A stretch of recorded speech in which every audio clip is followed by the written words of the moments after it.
In 1665, death stalked the streets of London. The Great Plague killed 100,000 people, 1 in 3 of the city's inhabitants.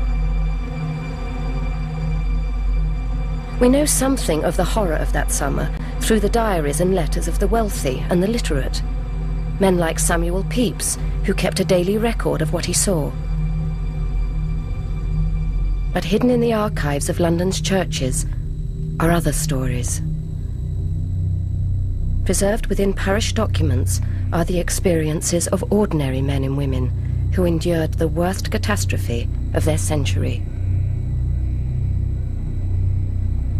From these fragments, we can reconstruct the story of a single street and the people who lived in it. Cock and Key Alley, in the parish of St Dunstan in the west, was squeezed into one of the many dank and dismal yards between Fleet Street and the Thames. In a cramped courtyard behind a tavern, 30 poor families lived and worked.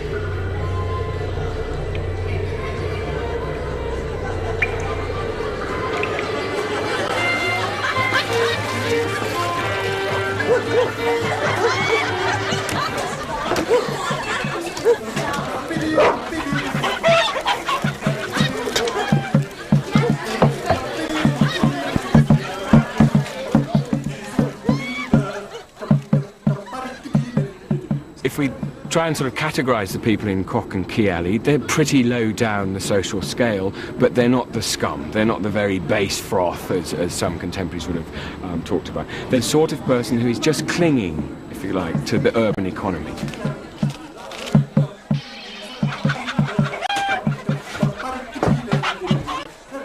William Gurney was one of those just about clinging on. He ran the alley's pub, sold groceries as a sideline to support his wife Anne and their daughter. Like most children at the time, she too would have been expected to help in the family business. John Gale was a blacksmith. He had a second job as a parish fireman and was paid for maintaining an engine for the quenching of fire to support his wife and 4 children.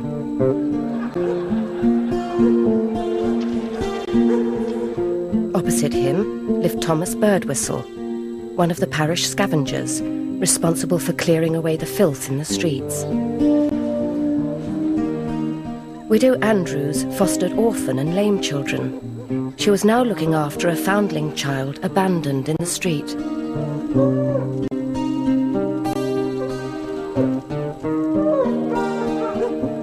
The boy was named Lawrence Dunstan, after the parish. John Dudley, though poor enough himself, served as a collector of alms for those even poorer. He lived with his wife Dorothy and had taken on extra work as a parish constable to support his daughter, Martha. Until recently, William Penny had been one of those receiving the charity that Dudley collected. As a grave maker, he'd found it hard to keep all his children. Now he was able to rent 1 room with his wife and their 2 younger sons, Edward and John. The parish paid for his eldest son, Joseph, to be his apprentice.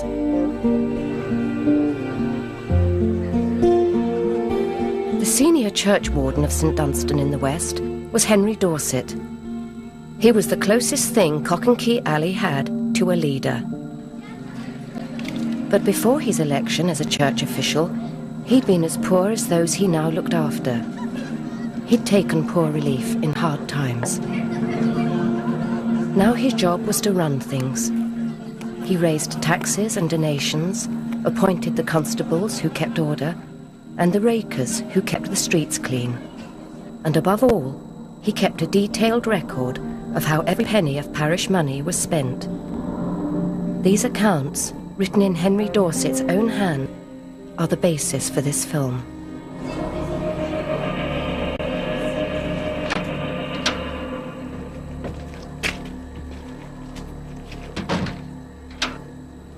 One has enormous respect for the church wardens who actually compile the accounts that we use. These are literate individuals. They're not always keen to have their job. They're nominated because they're literate.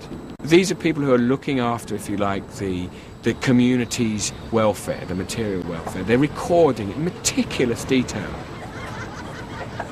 To many people, obviously, they're boring clerks, recording, how much a padlock cost and, another shilling for the barbed wire that was keeping the fence together. But that's what life's made of, those little incremental sort of bits of data.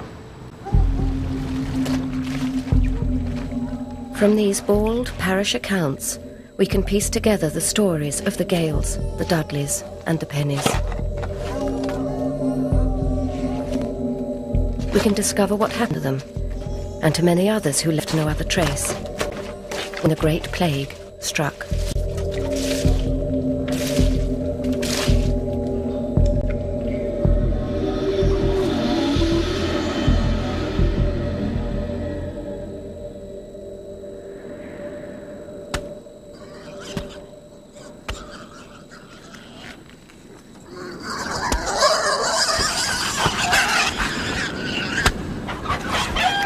Winter 1664. London was thriving. Immigration from the countryside had swelled London's population. It had trebled in size in 60 years and was now home to 500,000 people.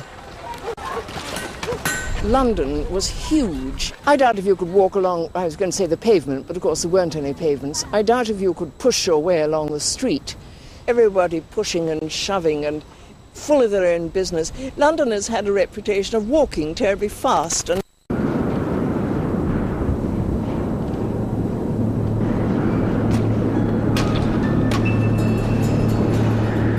the winter of 1665 was very hard. The Thames froze over for the second year in a row. Dr. Hodges noted there were no cases of plague while the weather was so cold. Then, with the spring thaw, in April, a single case was recorded in Covent Garden, just half a mile away from Cock and Key Alley. The Privy Council did what they always did, ordered the infected house to be shut up, the healthy imprisoned with the sick, the door marked with a red cross.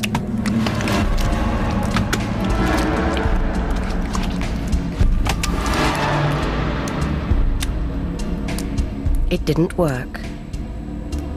The next week, 2 more cases were reported.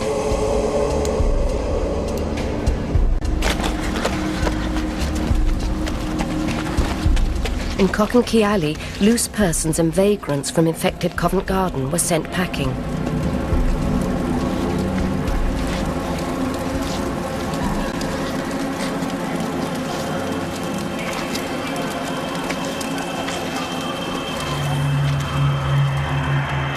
There was no panic yet. Only 2 deaths, and those not even in the parish. But one man was more cautious. He'd seen it all before.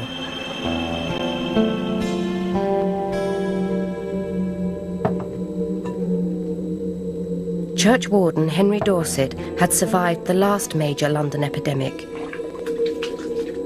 He knew firsthand what plague could do to a person, and an epidemic could do to a city.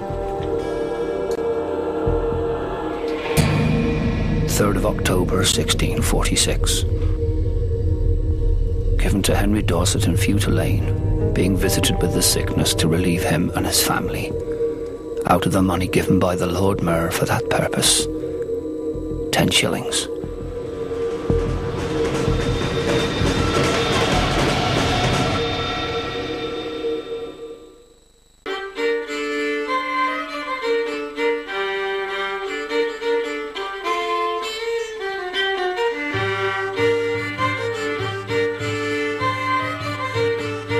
Early May.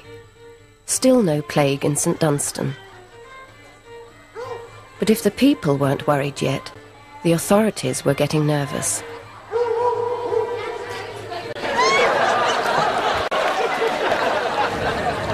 The plague is not really a medical problem. for government and for civic officers. It's a problem of order. Controlling the sort of areas of sociability, playhouses, pubs, to make sure that the healthy and the is turning to their own resources to make a living, to get by. And certainly if we reflect on contemporary stuff, I would hate to think the sort of social catastrophe that would take place in 20th century sophisticated culture if a quarter of the London population went down with some mysterious disease in the space of 3 months.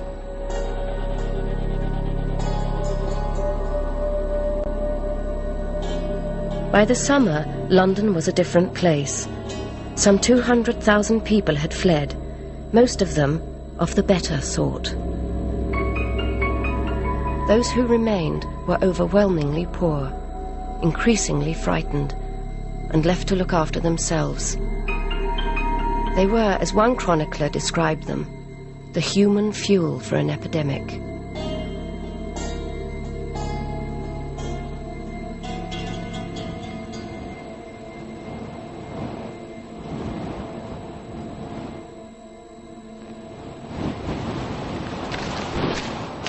By early June, though there was still no plague in the alley, everyone was taking precautions. Tradesmen would no longer handle money directly.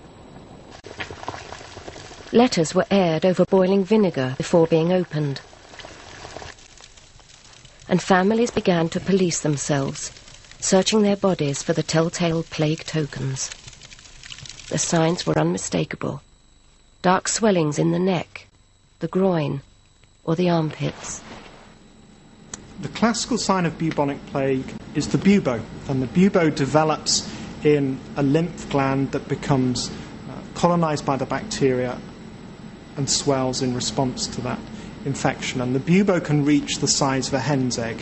It's often in the groin or under the armpit, and it can be exquisitely tender and very painful.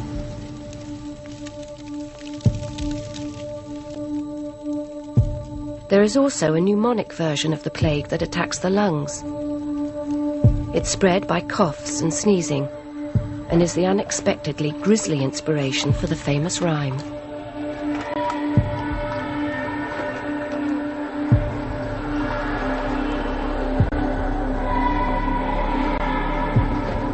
The nursery rhyme Ring a Ring a Roses tells the story of pneumonic plague in a nursery rhyme form.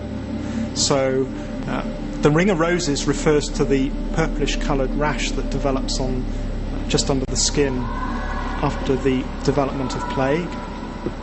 The a tissue refers to the spread of the infection by coughing and sneezing, and the line "we all fall down" refers to the individual literally falling down and dying.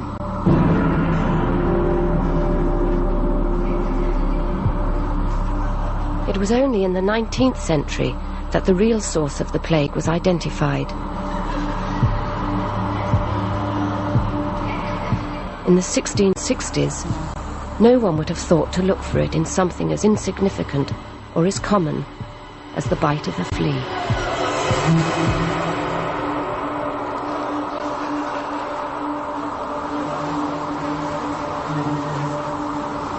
The way in which plague is transmitted from the rodent host to man is via the flea. The flea feeds on the infected rodent, and the blood meal containing the bacteria become enmeshed in a clot of blood within the flea's stomach. Now, at that stage, the flea can't digest the meal, and when it subsequently feeds on another host, whether that be another rodent or whether it be man, it actually regurgitates that blood meal containing the bacteria back into the host, so the bacteria are effectively injected just under the skin.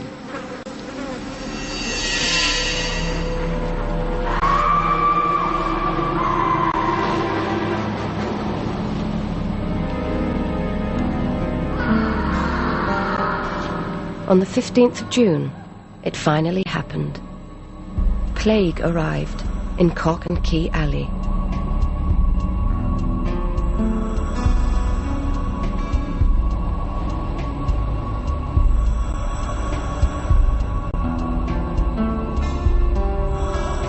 The victim was the widow, Rebecca Andrews, who cared for the foundling children of the parish. But that didn't stop the plague orders being enforced against her. She was shut up in her house. And the child, Lawrence Dunstan, was locked inside with her.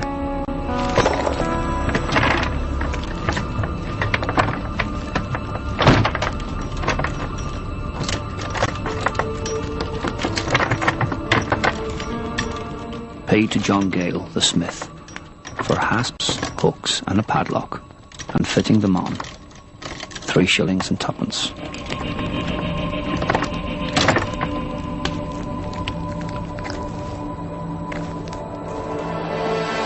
To make sure that neither Widow Andrews nor the boy Lawrence Dunstan escaped, John Dudley was appointed as watchman.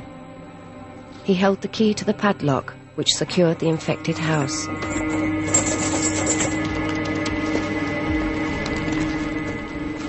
One of the responses by civic officials was to have watchers and warders posted in key areas, like the corner of Fleet Street and Cock and Key Alley, to make sure nothing untoward was happening. So it's probably a little paranoid to say, but we can think of a society that really is dominated by surveillance. Everybody is watching everybody else.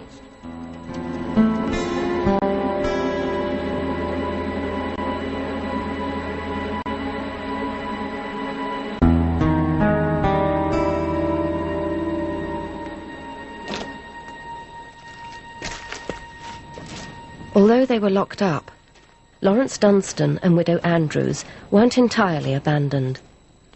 The parish provided food, drink, and some basic medical care.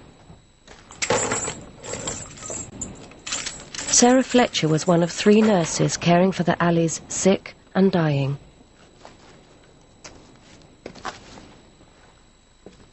The plague orders allowed only one other group to enter infected houses: the searchers.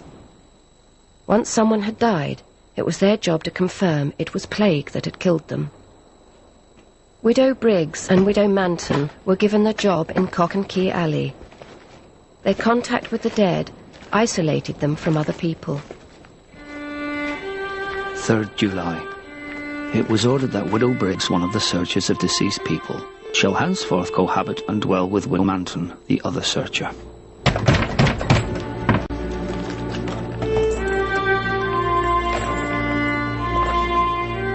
It was they who entered Widow Andrews' house and found her dead of plague.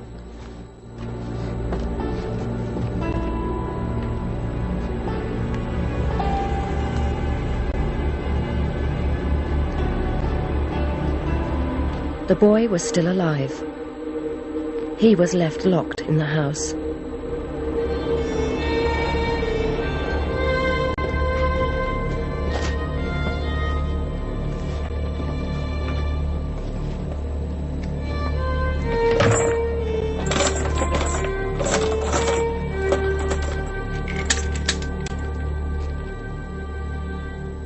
The next day, Lawrence Dunstan, too, had died.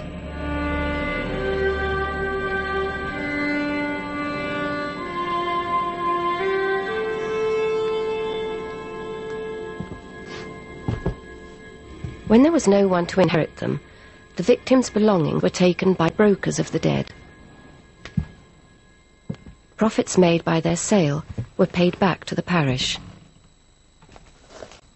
The money received was carefully noted by the church warden. It was used to pay apothecaries and nurses for the care of those who had nothing. Widow Andrews' few assets were soon used up.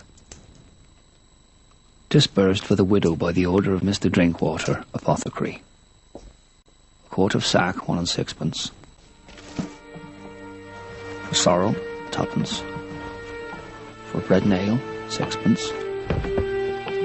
For the searchers, 2 shillings. For the bearer to drink, 1 shilling. For a coffin, 1 shilling. For the grave maker, 1 shilling.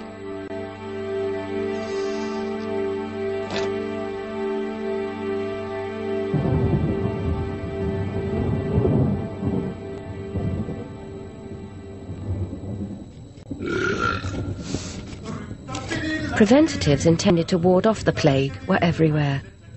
the Royal College of Physicians printed a list of recipes that were thought to do the job. One set for the rich, one for the poor. One recipe, for the richer sort, called for 24 grams of unicorn's horn. Another prescribed 3 drams of laudanum, that's opium dissolved in brandy. The poor had to make do with cheaper solutions. Arsenic amulets worn on the chest or under the armpit were popular.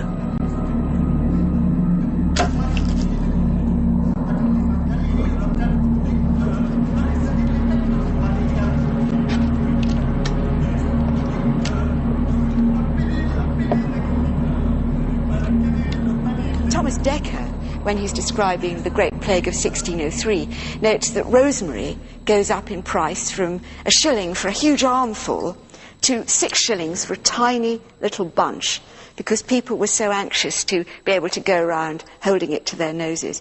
And this is why you have a pomander when you go out into the streets, or smoke tobacco. And tobacco is considered an absolutely ace prophylactic, either to chew, as Samuel Pepys did, or to smoke, because that drives away the miasmas. Even children were encouraged to smoke, and boys at Eton were flogged for refusing. Children were also given the alcohol and opium-based brews.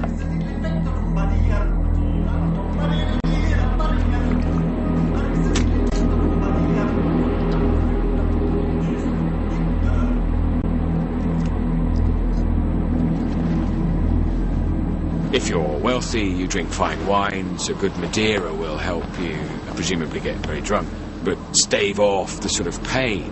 And I think we want to remember that there is huge pain. If you're suffering of the plague, you're in massive, massive pain. It's a nasty, nasty way to die.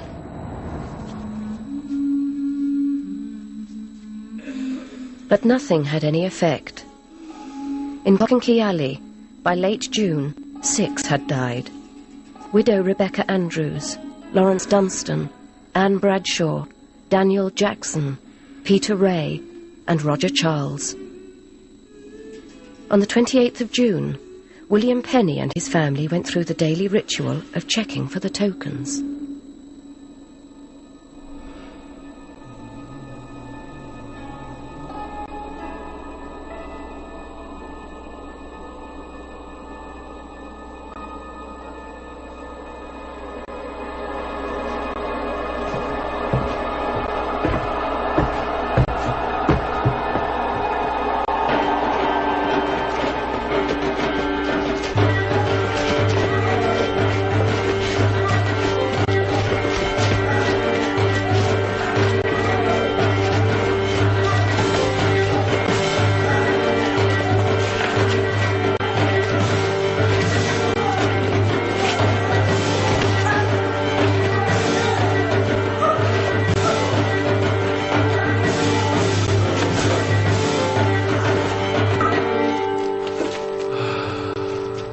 Finding the sign, he knew it wasn't just his own fate that had been sealed.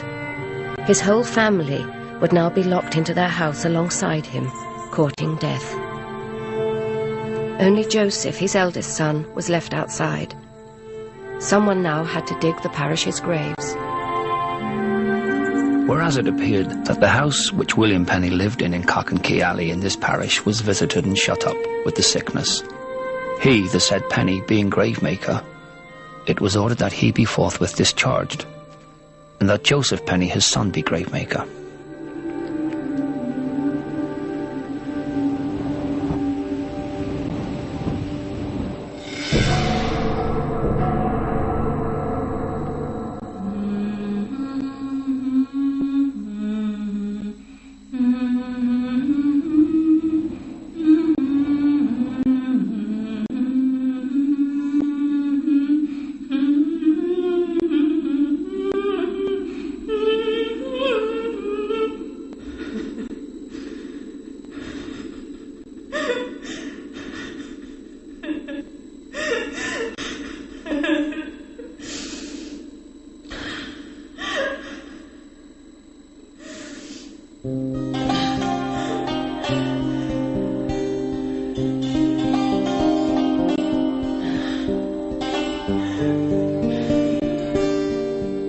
Children were more vulnerable than adults.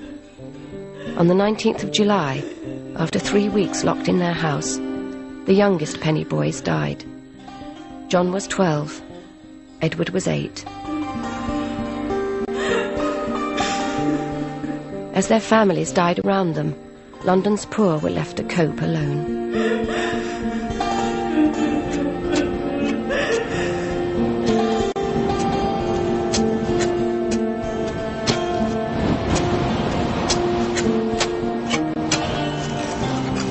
It was not until 3 months later that the House of Lords, safe in Oxford, finally debated the plague. They came up with 2 proposals: that no member of the Lords should be shut up in their house, and that no plague hospital be built, as they said, near to persons of note and quality.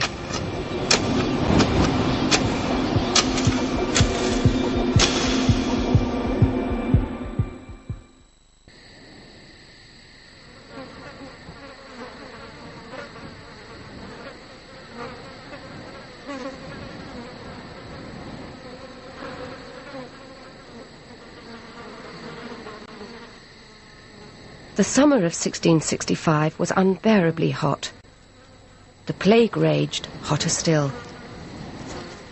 Throughout August, the death toll doubled and doubled again.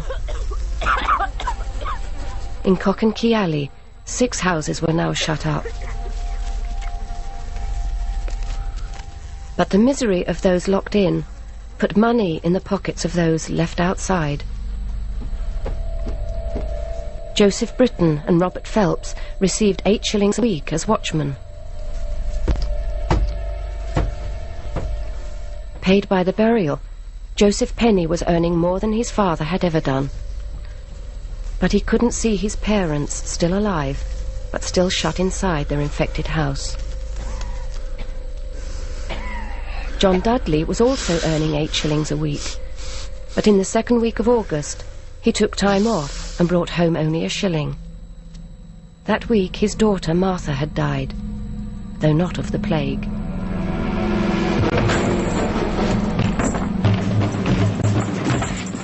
But no one in the alley earned more than John Gale the blacksmith, and chief enforcer of the locking up order. 17th August. Paid Mr. Gale the smith for a lock and fitting it upon Mr. Birdwhistle's door. 1 shilling and 8pence.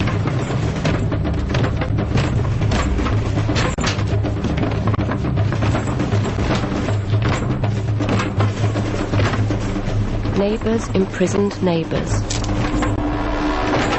Robert Phelps, the watchman, helped John Gale lock in Thomas Birdwhistle and his family. The Gales and the Birdwhistles had lived opposite one another for years. Until recently, when historians looked at these local parish records, we didn't see that the people doing the locking up, doing the watching, acting as the constables, enforcing the authorities' ways of controlling the plague are their very neighbours, people who are in the same social and economic condition as them, people who they meet in their alehouse, people who they meet and talk to in the street every day.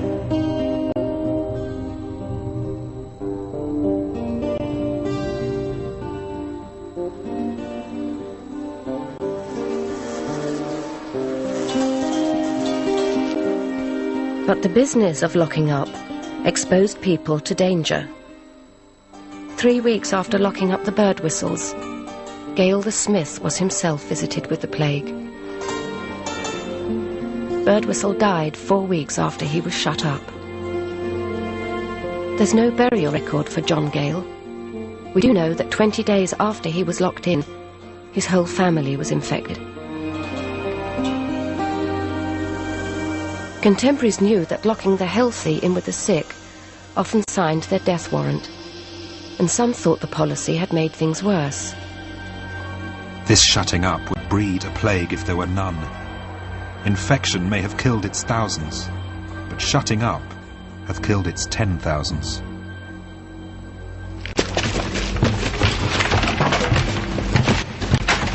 Earlier in the year, when the first house was shut up in Covent Garden, Neighbours had forced open the door to free those inside. But this was the only show of dissent on record. Few seem to have fought incarceration.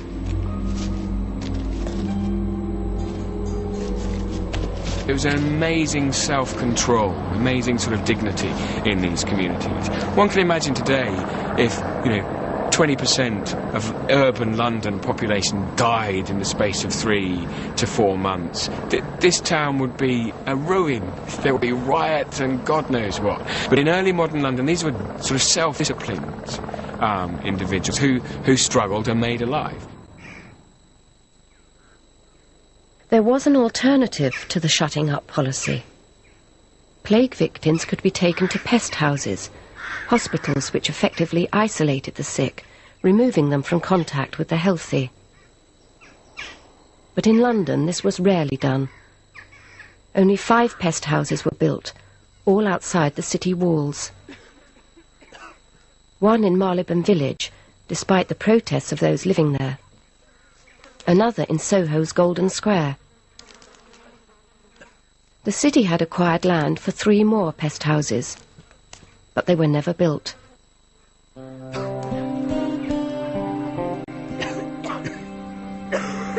Pest houses were isolation hospitals where the victims or suspected victims of plague were taken. But the capacity in the London pest houses was really quite small. There was accommodation for about 600, which is less than 1% of those who died from plague in 1665. And that compares with some continental towns such as Amsterdam, Milan, Genoa, where there was room for hundreds in individual pest houses. I think in the continent they have much stricter mechanisms much earlier on. They have a much more sophisticated system of plague hospitals, for example, where people are transported quite early on in the outbreaks of the disease. Now in London that's not done so much. The facilities aren't available. No records survive from London's pest houses, making it impossible now to judge their effectiveness as places of cure or care. But it seems likely that isolating the sick did reduce the number of healthy people exposed to infection. More pest houses and less locking up might just have reduced the death toll. As it was, unsupported by government, London's pest houses had a fearsome reputation. Most doctors having fled, pest houses were staffed by nurses. Drawn from poorest women, they needed no qualifications, except that of being prepared to do a dangerous job. Lancing the buboes was thought to relieve the suffering. But far from being praised for taking on such life-threatening work, the nurses were blamed for the ferocious spread of the disease. These wretches, out of greediness to plunder the dead, would strangle their patients and charge it to the distemper in their throats. Others would secretly convey the pestilential taint from the sores of the infected to those who are well.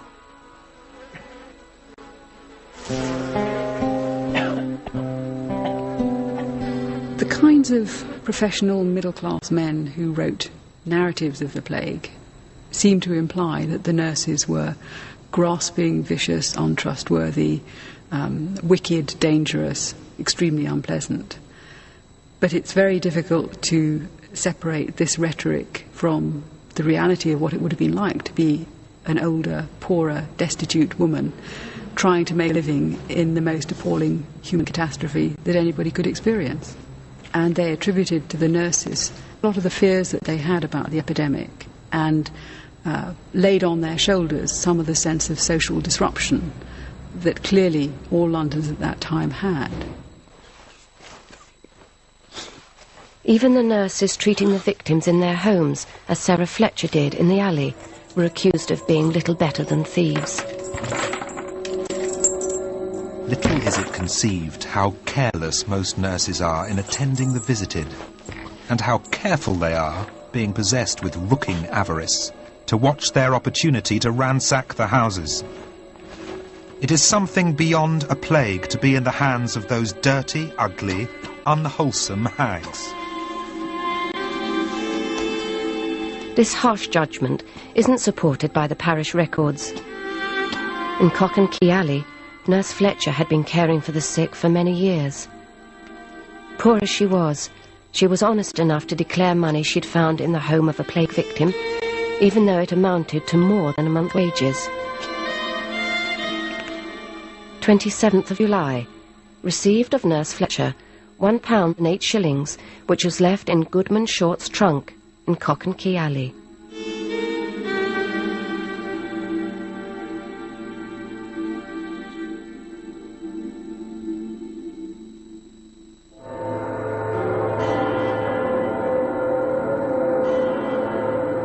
August 1665. The number of dead reached almost 7,000 a week, each plague death marked by the letter P. The totals were swelled by the deaths not directly attributable to plague, but which nevertheless owed something to the epidemic. The numbers of people dying from all causes rise during plague. It isn't just that you add plague onto a normal total. The normal total's greatly enhanced. And that must be partly because there are undiagnosed plague deaths, but probably also because there are other diseases that are running at the same time. There are certainly some that seem to be quite similar to plague. There are lots of deaths attributed to spotted fever and so on.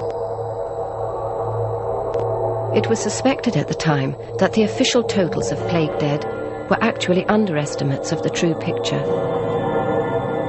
It is feared that the true number of dead this week is nearer 10,000, from the poor that cannot be taken notice of through the greatness of the number. And as all the figures were collected by the church, they did not include any Jews, Quakers, or other denominations.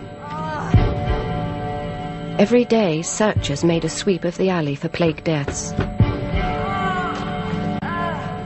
They did their best to report all the ones they knew about, but many deaths were deliberately hidden, perhaps to prevent the locking up of the victim's family.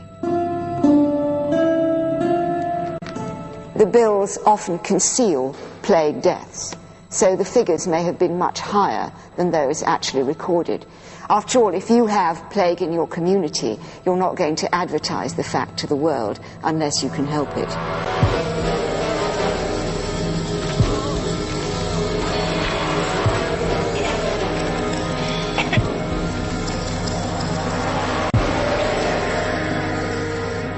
Many cases only came to light when the infected were forced to call for help.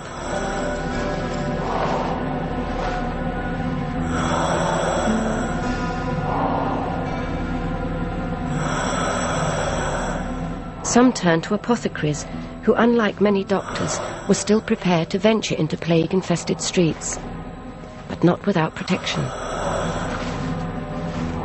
This eerie outfit was designed to ward off infection. The mask and coat were thickly waxed leather. The strange beak contained strong-smelling herbs to prevent inhaling the contagious miasma. The treatments they brought with them were even stranger. William Boghurst described his attempts to siphon out the evil from within the body. Boghurst writes about having a mastiff at the breast of a woman in order to protect her against the plague. And this must seem to us to be one of the wildest and weirdest ideas about disease. But in fact, it's heir to a long medieval tradition, which is that you apply an animal to one of your lower extremities usually, often a decapitated pigeon or cock, and that sucks out the corrupt humours from your body through the pores and makes you fit. So there is a logic behind it, albeit one we would find rather bizarre. Another method recommended by the Royal College of Physicians was to try to burn out the bubo. To break the tumour, take a great onion, hollow it, put into it a fig, rue cut small, a dram of Venice treacle, put it close stopped in a wet paper and roast it in the embers. Apply it hot under the tumour.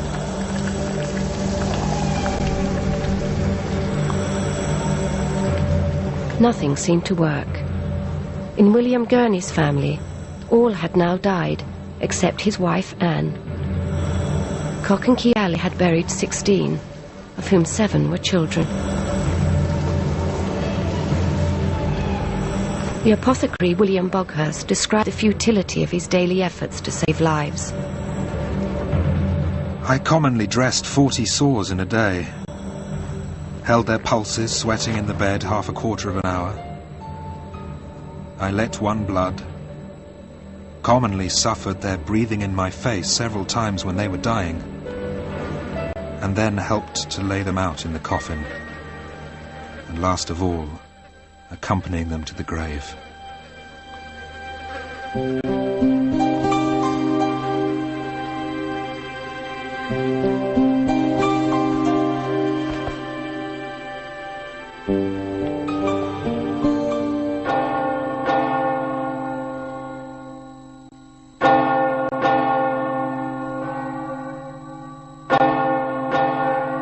Hundreds were now dying every day.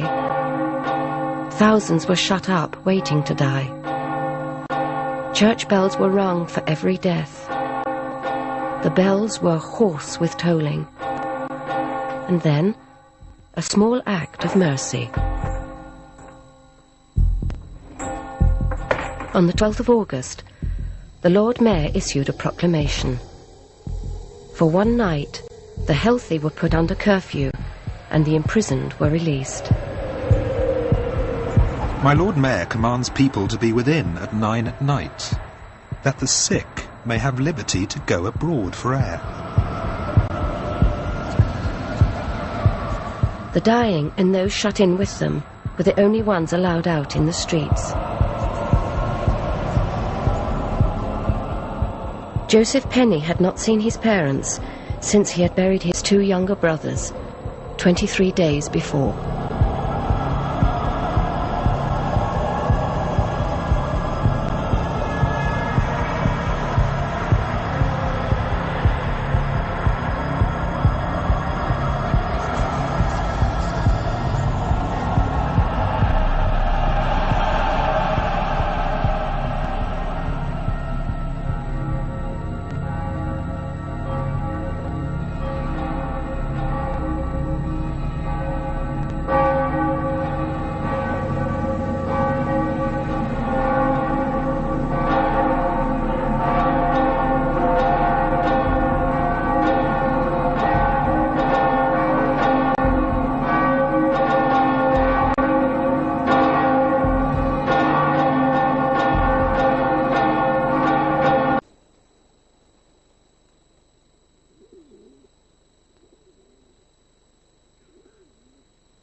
September 1665. The city now lay silent. No bells rang for the dead. There die so many that the bell would hardly ever leave ringing, and so they ring not at all. On the exchange, where just about everything was bought and sold, trade had all but disappeared. In the deserted streets, people were prepared to believe anything that offered hope. It was rumoured that syphilis gave immunity from the plague. Of all the common hackney prostitutes, and many others of the Rouge route, there are but few missing, verifying that the plague left the rotten bodies and took the sound. A few people have this idea that if you get yourself infected with syphilis or the pox, that will prevent you from being infected by plague. And the rationale behind this is quite logical. You use one poison to drive out another poison. I think the legacy of the interregnum, the world turned upside down, would have meant that some people responded to this sort of catastrophe by saying, well, stuff it. This is the end of the world. And if you're a poor person and you've got to spend all day, chucking dead bodies into a graveyard, I imagine at the end of the day you probably want a bit of a drink and a smoke, and you may not get out of bed too early in the morning.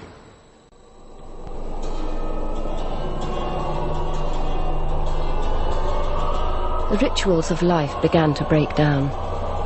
The church warden in the neighbouring parish made a horrifying discovery behind his church.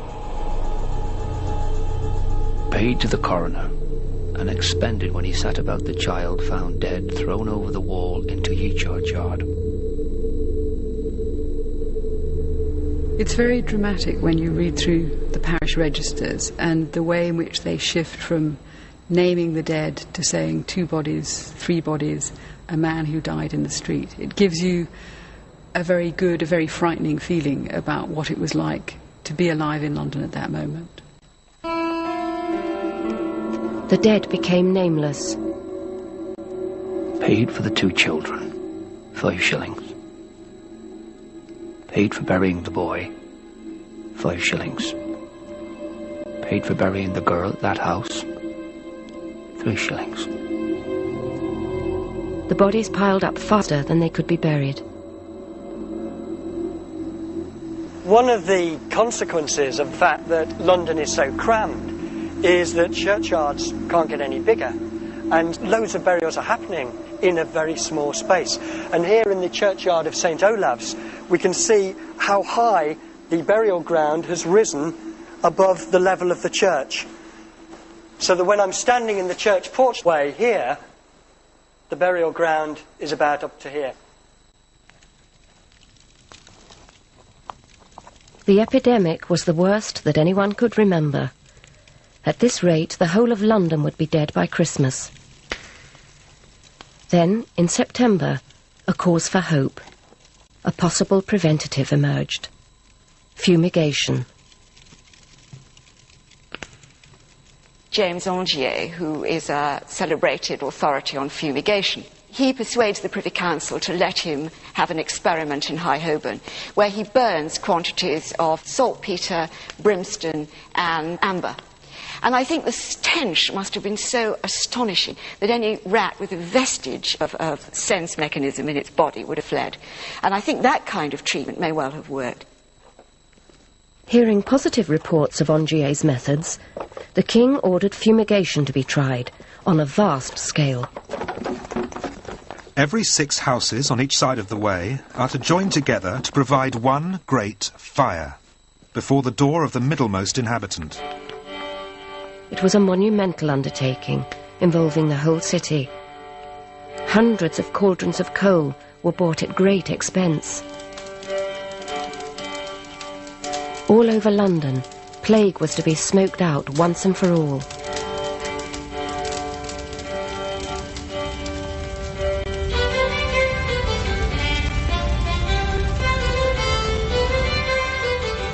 Great fires, burning aromatic incense, blazed across the city. There was at last a reason to believe that the disease could be defeated.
But cruelly, the weather changed.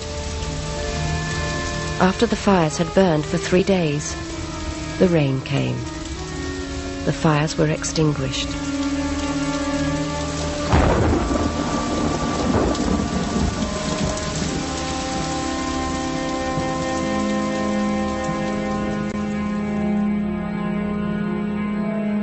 The next night, more than 4,000 died. So many were dying that it was now impossible to keep track.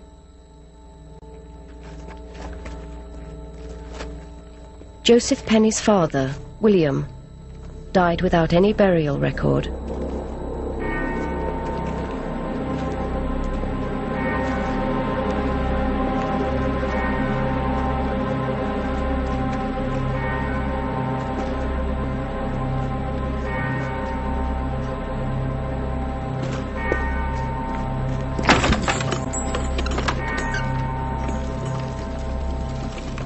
A man who had spent his life giving others a decent burial was carried away on a cart to be disposed of in a common pit. They take these dead carts through often very narrow streets, and they have either slings or boards that they go into the house and bring people out. It's probably one of the most ghastly thoughts in the world of people going down crying out, "Bring out your dead." So you really never know where your dear, dear departed relative, friend, lover, where they were going to end up, and you were not allowed out of that house. So off they went in a dead cart to who knows where.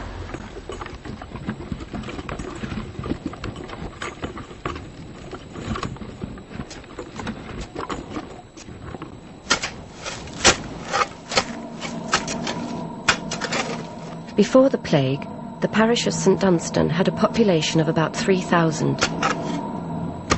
In the 6 weeks at the height of the plague, Joseph Penny buried 500 of his fellow parishioners in 7 pits. 16th of August, 4 pits. 1st of September, 2 pits. 4th of September, Joseph Penny paid for planks to cover the pits that the visited poor were buried in.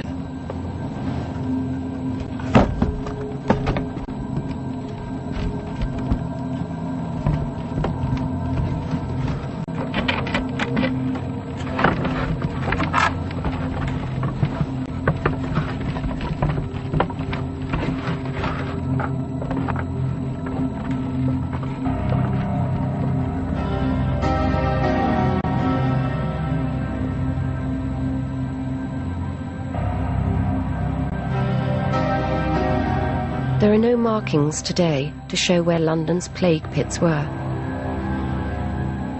The mass graves were dug and filled so fast there was no time to place memorials. Rector John Gear ordered a plague pit dug in Covent Garden for £4 and 9 shillings. It took 60 man-days to dig. The rector looked into it and prayed it would be the last. It was the first of 5. The plague was killing faster than the corpses could be buried. London suffered the noisome stench arising from the great number of the dead.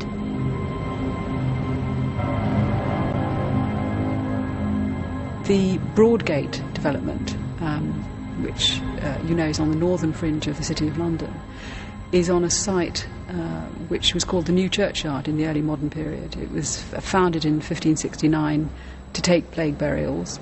It was used in every successive plague and indeed in all the intervening years. And certainly a lot of people were being buried there. Every time there's been excavation on that site, both when they put through Broad Street, the overground railway line, when they dug the underground, and when they demolished the station in order to build Broadgate itself, they found large numbers of bodies.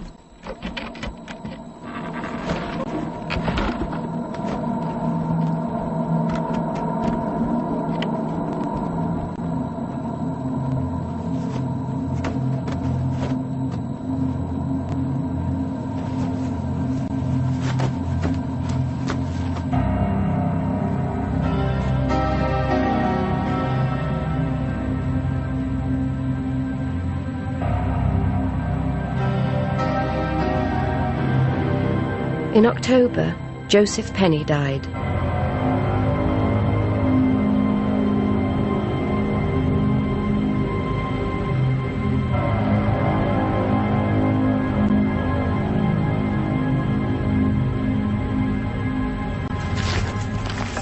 The shovels and basket that were the tools of the gravemaker's trade were returned to his mother.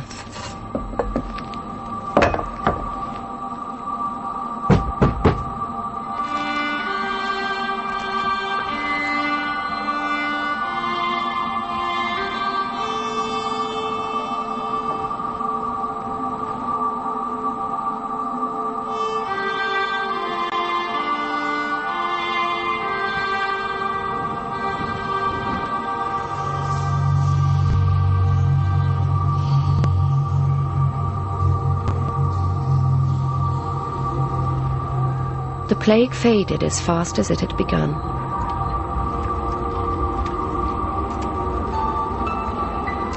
Winter was approaching.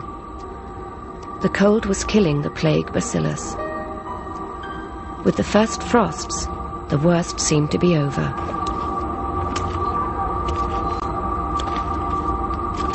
Many of those who had left now returned to the city. John and Elizabeth Davis came back to the alley where they helped nurse the sick. Paid John Davis for keeping of Elizabeth Phelps, who died of the visitation.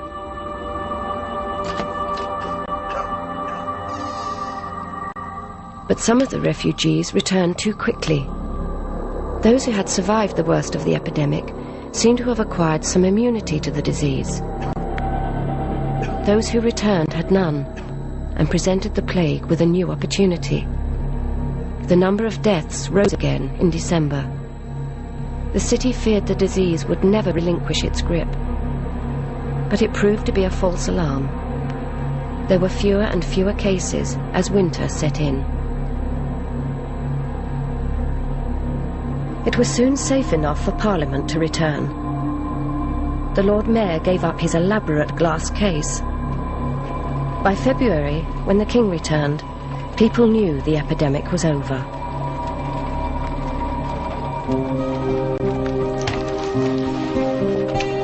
White crosses were painted over red to show that a house had been free of infection for 40 days.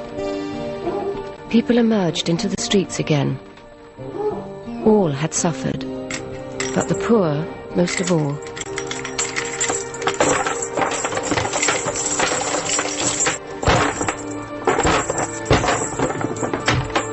The editor of the only London newspaper of the time reported, "I do not find this visitation to have taken away, in or about the city, any person of prime authority and command."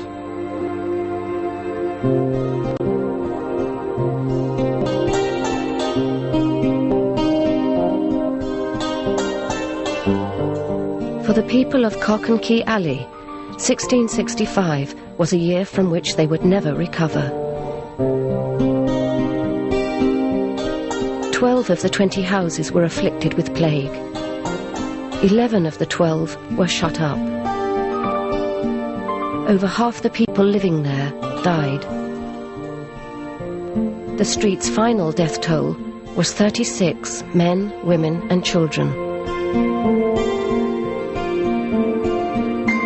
In many houses, half the family is swept away, and in some the whole, from the eldest to the youngest. Few escape with the death of but one or two. Never did so many husbands and wives die together. Never did so many parents carry their children with them to the grave.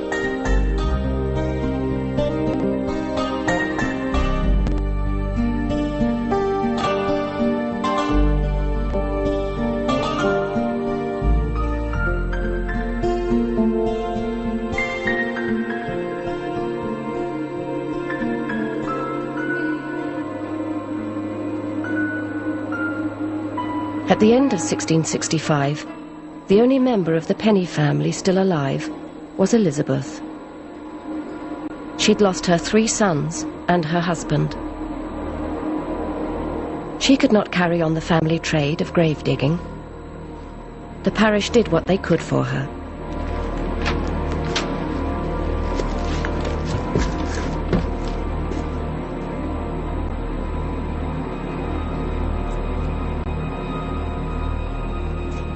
Henry Dorset, the church warden, bought back the tools of the gravemaker's trade. 3 shovels in a basket, 4 shillings and 4pence.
Channel 4 book, A Century of Troubles, is available now, priced $18.99.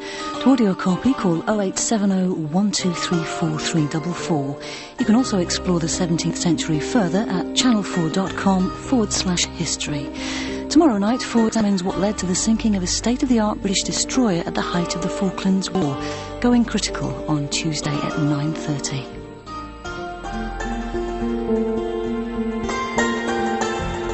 Their target, a pair of British warships.